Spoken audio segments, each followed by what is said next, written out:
ओम शांति। आज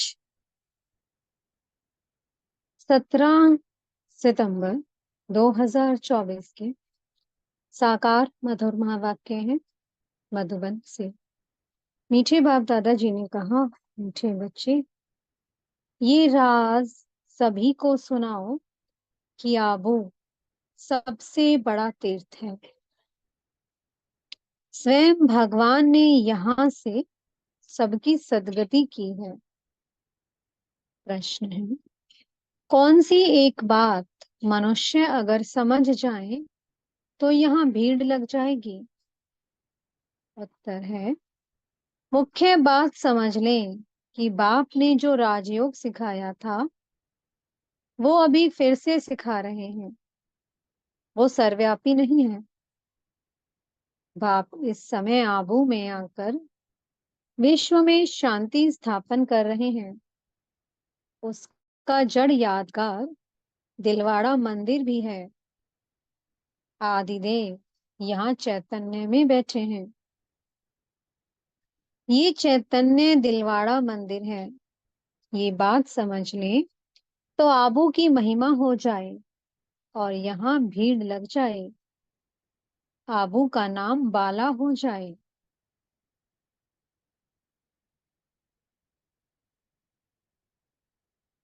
आबू का नाम बाला हो गया तो यहाँ बहुत आएंगे। ओम शांति। बच्चों को योग सिखाया और सब जगह सब आपे ही सीखते हैं। सिखलाने वाला बाप नहीं होता, एक दो को आपे ही सिखलाते हैं। यहाँ तो बाप बैठ सिखलाते हैं बच्चों को।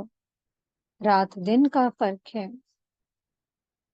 वहां तो बहुत मित्र संबंधी आदि याद आते रहते हैं, इतना याद नहीं कर सकते हैं। इसलिए देही अभिमानी बहुत मुश्किल बनते हैं। यहाँ तो देही अभिमानी तुमको बहुत जल्दी बनना चाहिए, परंतु बहुत हैं जिनको कुछ भी पता नहीं है। शिव बाबा हमारी सर्विस कर रहे हैं। हमको कहते हैं अपने को आत्मा समझ बाप को याद करो। जो बाप इसमें विराजमान है,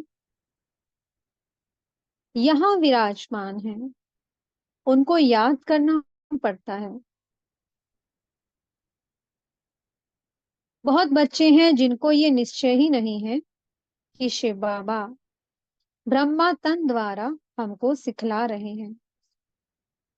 जैसे और लोग कहते हैं हम कैसे निश्चय करें, ऐसे यहाँ भी है। अगर पूरा निश्चय होता तो बहुत प्यार से बाप को याद करते करते अपने में बल भरते। बहुत सर्विस करते, क्योंकि सारे विश्व को पावन बनाना है ना। योग में भी कमी है तो ज्ञान में भी कमी है। सुनते तो हैं परंतु धारणा नहीं होती है। धारणा अगर हो तो फिर औरों को भी धारणा करावे। बाबा ने समझाया था, वे लोग कॉन्फ्रेंस आदि करते रहते हैं, विश्व में शांति चाहते हैं, परंतु विश्व में शांति कब थी, किस प्रकार हुई थी, वे कुछ भी नहीं जानते। किस प्रकार की शांति थी वही चाहिए ना। ये तो तुम बच्चे ही जानते हो। विश्व में सुख शांति की स्थापना अब हो रही है। बाप आया हुआ है। कैसे ये दिलवाड़ा मंदिर है, आदिदेव भी है, और ऊपर में विश्व में शांति का नजारा भी है। कहाँ भी कॉन्फ्रेंस आदि में तुमको बुलाते हैं तो तुम पूछो विश्व में शांति किस प्रकार की चाहिए। इन लक्ष्मी नारायण के राज्य में विश्व में शांति थी। वह तो दिलवाड़ा मंदिर में पूरा यादगार है। विश्व में शांति का सैंपल तो चाहिए ना। लक्ष्मी नारायण के चित्र से भी समझते नहीं है। पत्थर बुद्धि है ना, तो उन्हों को बताना चाहिए कि हम बता सकते हैं। विश्व में शांति का सैंपल एक तो ये लक्ष्मी नारायण है, और फिर इन्हों की राजधानी भी देखना चाहते हो तो वो भी दिलवाड़ा मंदिर में चलकर देखो। मॉडल भी दिखाया जाएगा ना, वह चलकर आबू में देखो। मंदिर बनाने वाले खुद नहीं जानते हैं, जिन्होंने ही बैठ ये यादगार बनाया है, जिसका दिलवाड़ा मंदिर नाम रख दिया है। आदिदेव को भी बिठाया है, ऊपर में स्वर्ग भी दिखाया है। जैसे वह जड़ है, वैसे तुम हो चैतन्य। इनको चैतन्य दिलवाड़ा नाम रख सकते हैं। परंतु पता नहीं कितनी भीड़ हो जाए, मनुष्य ही मूंझ जाए, ये फिर क्या है। समझाने में बड़ी मेहनत लगती है, बहुत बच्चे भी नहीं समझते हैं। भल दर पर पास में बैठे हैं, समझते कुछ भी नहीं है।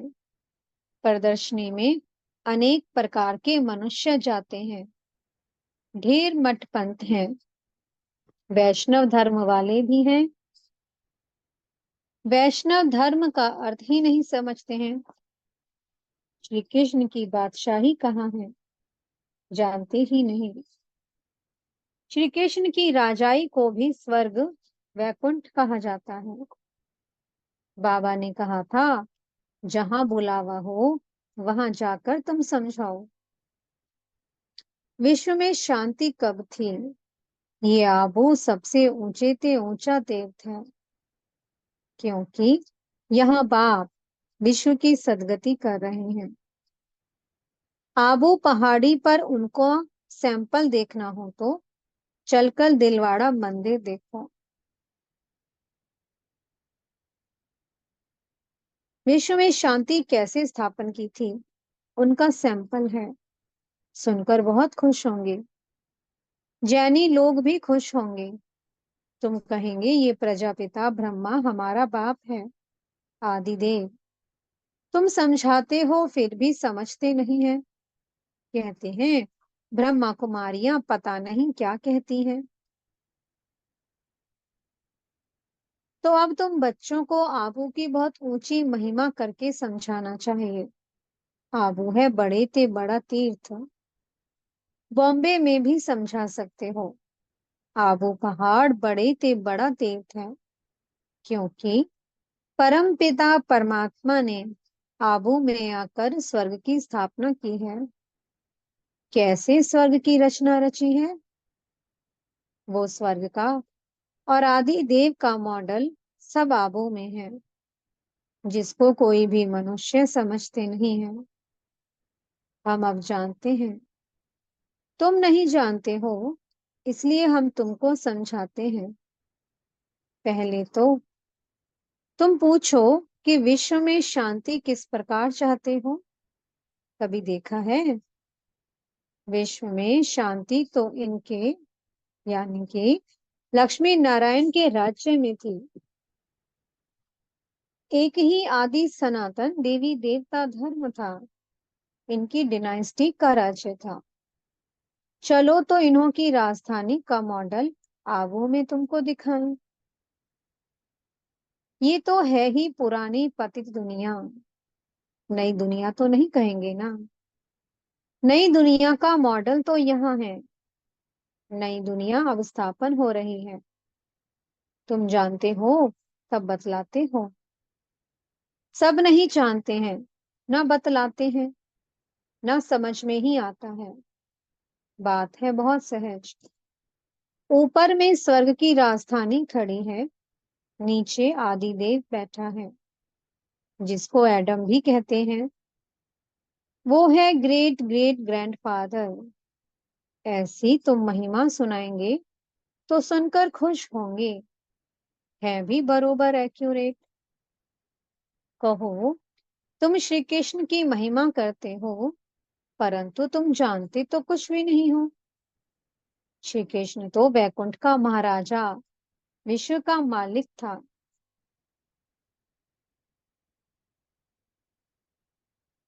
उसका तुम मॉडल देखना चाहते हो तो चलो आबू में, तुमको वैकुंठ का मॉडल दिखलाएंगे।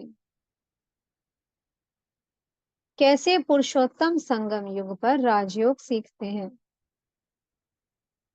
जिससे फिर विश्व के मालिक बने हैं, वो भी मॉडल दिखावें। संगम युग की तपस्या भी दिखाएं।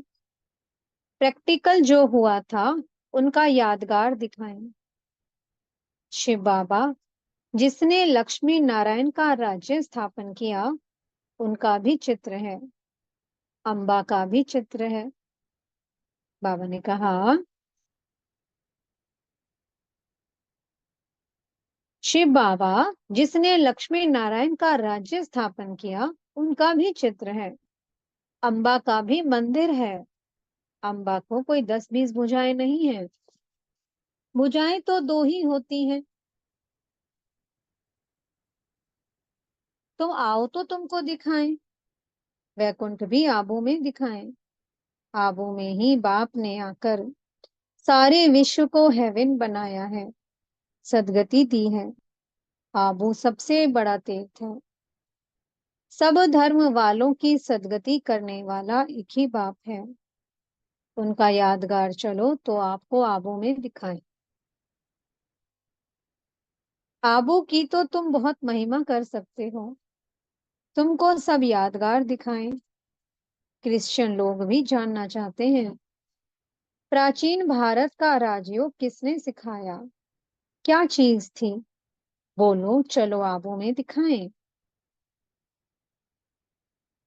वैकुंठ भी पूरा एक्यूरेट बनाया है, ऊपर छत में।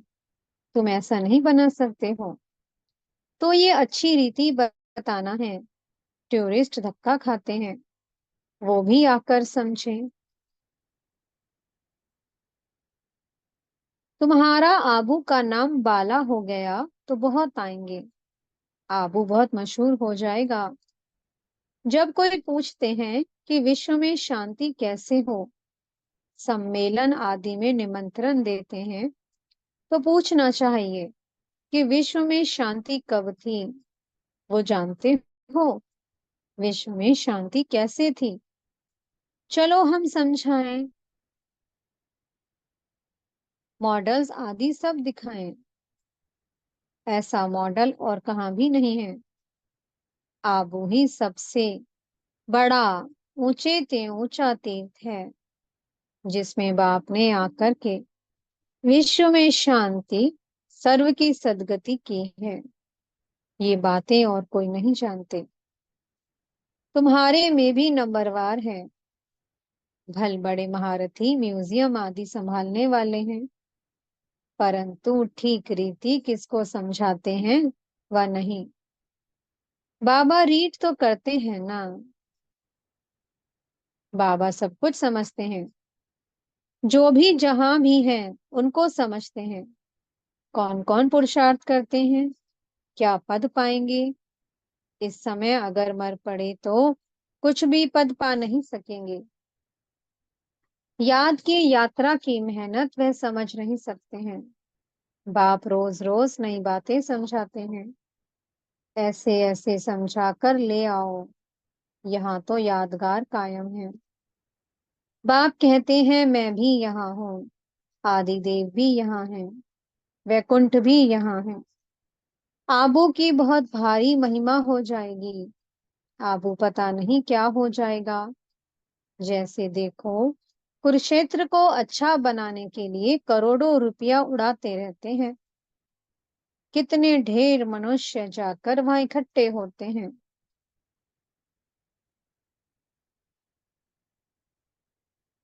इतनी बदबू गंदगी होती है कि बात मत पूछो। कितनी भीड़ होती है। समाचार आया था कि भजन मंडली की एक बस नदी में डूब गई। ये सब दुख है ना। अकाली मृत्यु होती रहती है। वहां तो ऐसे कुछ होता ही नहीं। ये सब बातें तुम समझा सकते हो। बातचीत करने वाला बड़ा सेंसिबल चाहिए। बाप ज्ञान का पंप कर रहे हैं, बुद्धि में बिठा रहे हैं। दुनिया थोड़े इन बातों को समझती है। वो समझते हैं कि नई दुनिया का सैर करने जाते हैं। बाप कहते हैं ये दुनिया पुरानी, गई की गई। और वह तो कहते हैं 40,000 वर्ष पड़े हैं। तुम तो बतलाते हो कि सारा कल्प ही 5,000 वर्ष का है। पुरानी दुनिया का तो मौत सामने खड़ा है। इसको कहा जाता है घोर अंधियारा। कुंभकर्ण की नींद में सोए पड़े हैं। कुंभकर्ण आधा कल्प सोता था, आधा कल्प जागता था। तुम कुंभकर्ण थे। ये खेल बड़ा वंडरफुल है। इन बातों को सब थोड़े समझ सकते हैं। कई तो ऐसे ही भावना में आ जाते हैं, सुनते हैं ये सब जा रहे हैं तो चल पड़ते हैं। उनको बताते हैं हम शिव बाबा पास जाते हैं।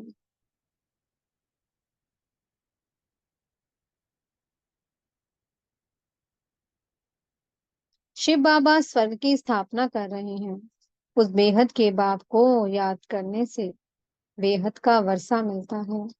बस, तो वो भी कह देते शिव बाबा हम आपके बच्चे हैं, आपसे वर्षा जरूर लेंगे। बस बेड़ा पार है। भावना का भाड़ा देखो कितना मिलता है। भक्ति मार्ग में तो है अल्पकाल का सुख।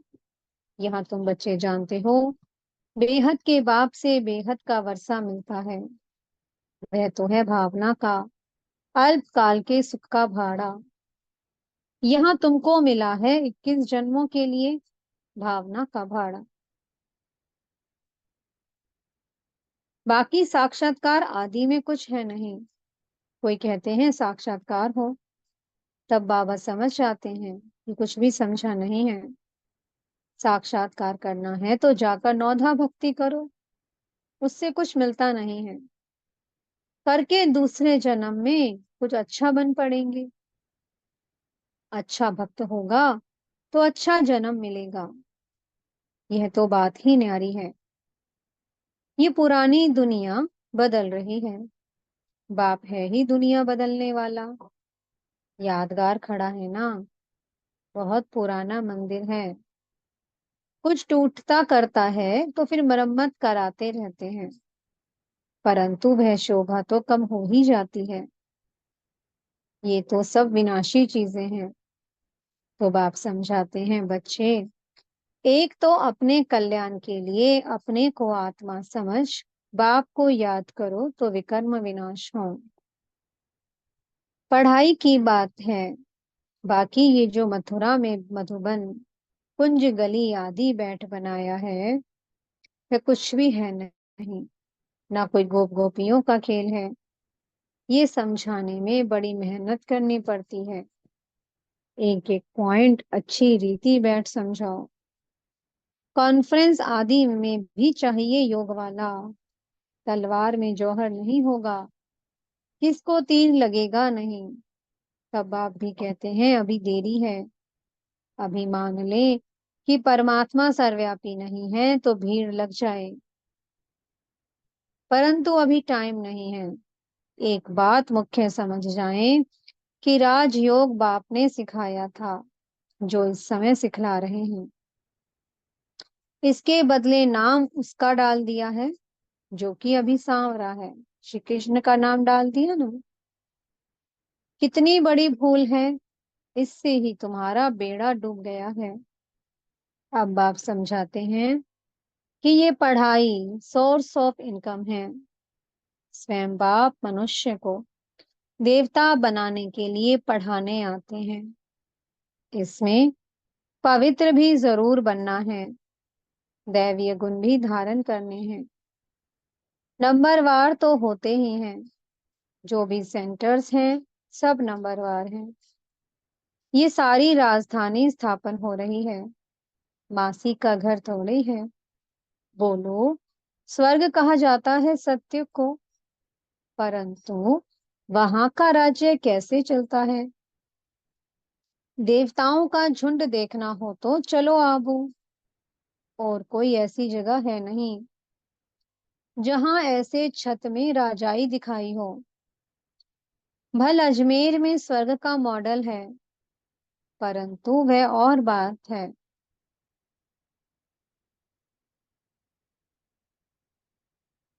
यहाँ तो आदि देव भी है ना। सत्युग किसने और कैसे स्थापन किया, ये तो एक्यूरेट यादगार है।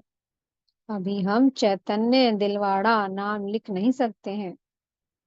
जब मनुष्य खुद समझ जाएंगे तो आपे ही कहेंगे कि तुम लिखो। अभी नहीं। अभी तो देखो थोड़ी बात में ही क्या कर देते हैं। क्रोधी बहुत होते हैं। दे अभिमान है ना। देही अभिमानी तो कोई हो ना सके सिवाय तुम बच्चों के। पुरुषार्थ करना है, ऐसे नहीं कि जो नसीब में होगा। पुरुषार्थी ऐसे नहीं कहेंगे, वह तो पुरुषार्थ करते रहेंगे। फिर जब फेल होते हैं तब कहते हैं तकदीर में जो था। अच्छा, मीठे मीठे सी की लदे बच्चों प्रति माता पिता बाप दादा का याद प्यार और गुड मॉर्निंग। रूहानी बाप की रूहानी बच्चों को नमस्ते। हम रूहानी बच्चों की मीठे रूहानी बाप दादाजी को बहुत बहुत याद प्यार गुड मॉर्निंग और नमस्ते। धारणा के लिए मुख्य सार है। पहला पॉइंट, देही अभिमानी बनने का पूरा पूरा पुरुषार्थ करना है। ऐसे कभी नहीं सोचना है कि जो नसीब में होगा। सेंसिबल बनना है। दूसरा पॉइंट है, ज्ञान सुनकर उसे स्वरूप में लाना है। याद का जौहर धारण कर फिर सेवा करनी है। सबको आबू महान तीरथ की महिमा सुनानी है। मीठे सतगुरु जी वरदान दे रहे हैं। एक बाबा शब्द की स्मृति से याद और सेवा में रहने वाले सच्चे योगी सच्चे सेवाधारी भव। आप बच्चे मुख से व मन से बार बार बाबा शब्द कहते हो। बच्चे हो तो बाबा शब्द याद आना और या सोचना ही योग है।